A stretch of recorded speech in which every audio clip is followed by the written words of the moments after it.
pessoal, esse aqui é nosso 17º meetup aí sobre funcionalidades do JavaScript. A gente está abordando a parte básica. Essa é o último hangout referente a isso, porque a gente está usando o livro Smart Way to Learn JavaScript. Esse é o capítulo 89, que foi o último que ficou faltando aí da aula. Ele é bem sucinto. O foco dele é a parte de manipulação de eventos em JavaScript. O que acontece? A gente estava usando manipulando os eventos em JavaScript, colocando o nome do evento inline ali, direto na tag do HTML. Você colocava o nome do evento igual, abria aspas e colocava o código JavaScript para ser executado ali dentro.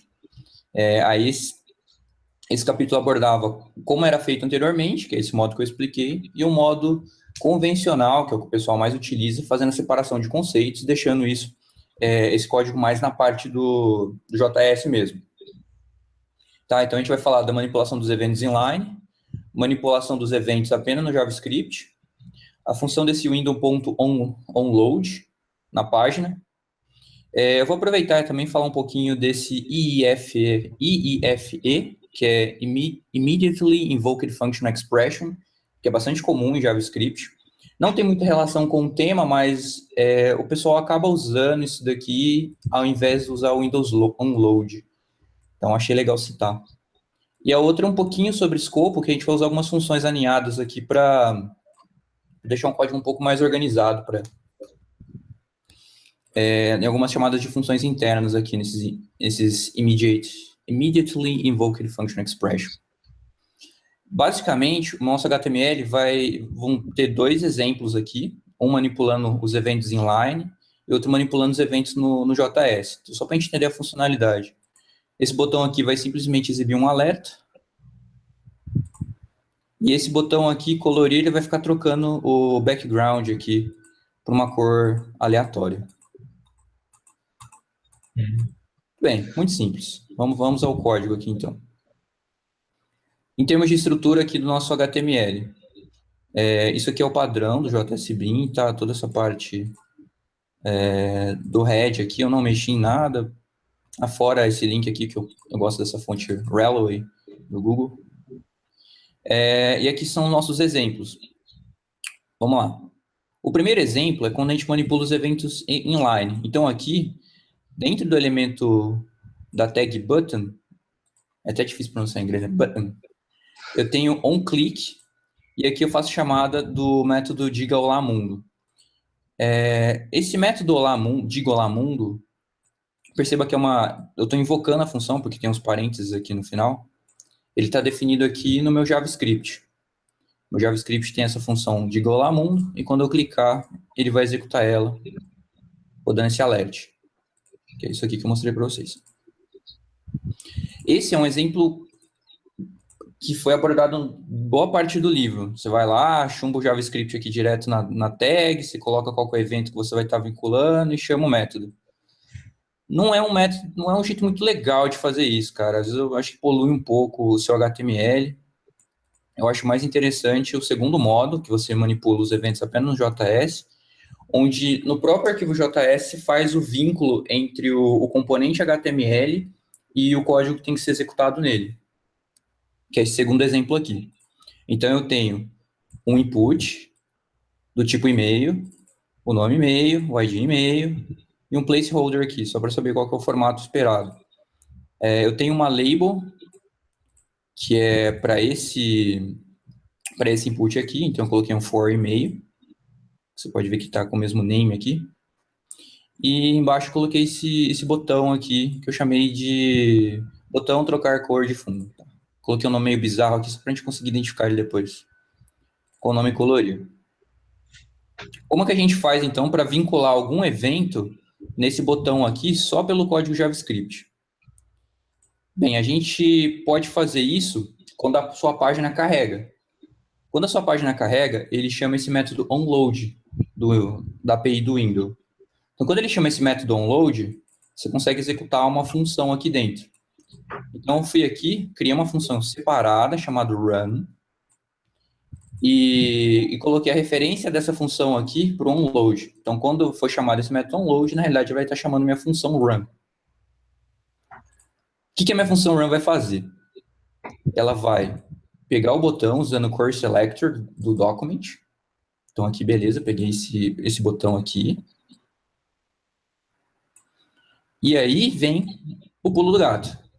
Eu coloco o botão.onClick igual a uma função interna de callback que ele vai chamar. Então, essa função, o que ela vai fazer? Eu tenho duas funções internas aqui dentro, ó, que é chamado canal RGB aleatório e cor aleatória. Beleza. Isso aqui é conceito de função aninhada. E aqui começa a execução da minha função. Então, eu vou ter uma variável para receber o componente de e-mail. Então, eu faço lá document.querySelector email. Então, eu estou pegando esse cara aqui, porque o ID dele é e-mail. Então, eu coloquei esse hashtag aqui. Então, ele está procurando por ID. Depois disso, eu faço a invocação da função cor aleatória. Então, ele vai vir aqui e vai retornar para mim uma string que representa uma cor em RGB. Então, eu vou chamar essa função canal RGB aleatório 3 vezes para dar os canais red, green e blue. Então, como esse número é um valor que vai variar entre 0 e 255, eu faço um math.random vezes 256, que é o limite superior. Ele vai dar um número decimal, então eu arredondo ele para baixo, faço um math.floor. Ele vai retornar para mim valores de 0 a 255. Pegando esse valor aleatório que ele gerou, eu coloco em cada um desses canais aqui. E aí eu gero strings do tipo RGB 0, 0, 255. RGB 10, 22, 73, por exemplo. Tá? Eu gero strings contendo cores, as 3 cores variando de 0 a 255. Beleza. Uma vez que eu consegui obter a cor aleatória aqui, só preciso atribuir essa cor para o estilo do botão. Ou melhor, desculpa, por estilo do input. Então eu vou lá e coloco e-mail, que é meu input, .style, .background color, e coloco a cor. Isso é que o código faz. Falar, beleza, tá relativamente complicado aí, mas qual que é o core disso daí? O que eu queria demonstrar com isso? Que em vez de a gente vir aqui fazer botão onClick de igualar mundo, jogando direto JS, esse onClick aqui eu deixo para fazer direto no JavaScript. Então, eu recupero o elemento via querySelector ou via getElementById, getElementByTagName, pegando o primeiro elemento. Enfim, tem vários tipos de métodos que você consegue fazer para selecionar os elementos da tua página. Quando você faz isso, você consegue chamar os métodos direto aqui e atribuir funções para eles. Então, eu posso lá e chamar um onClick, onMouseMove, enfim, toda a gama de eventos que a gente tem aqui, a gente consegue chamar. Galera, vocês têm uma dúvida até agora? Eu falei meio rápido.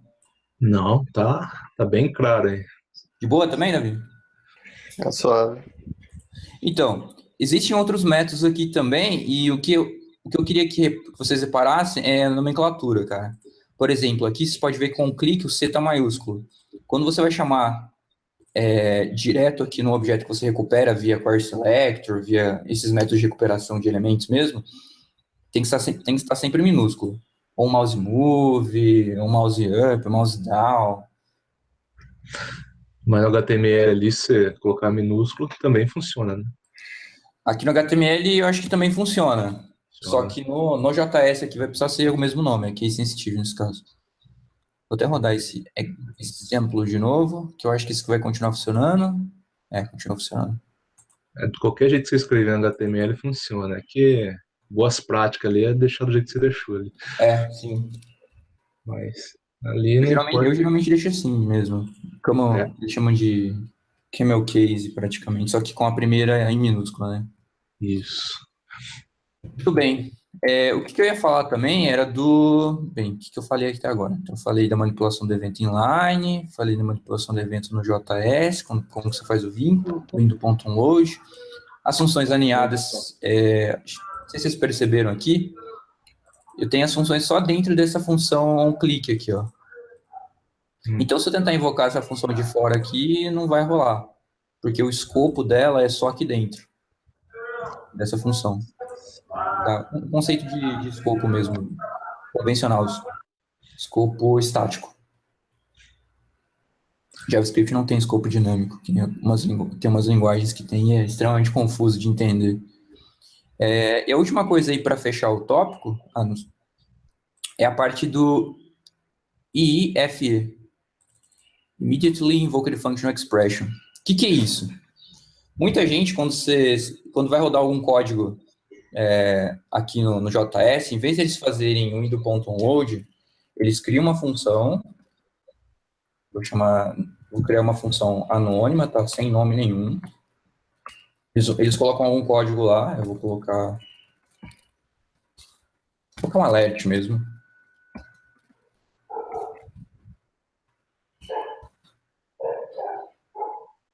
Beleza.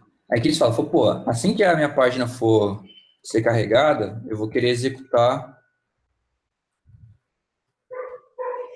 essa função aqui.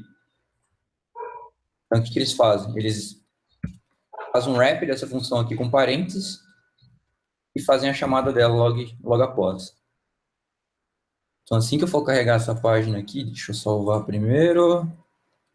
Deixa eu colocar aqui o output aqui desse lado, deixa eu salvar. Muito bem.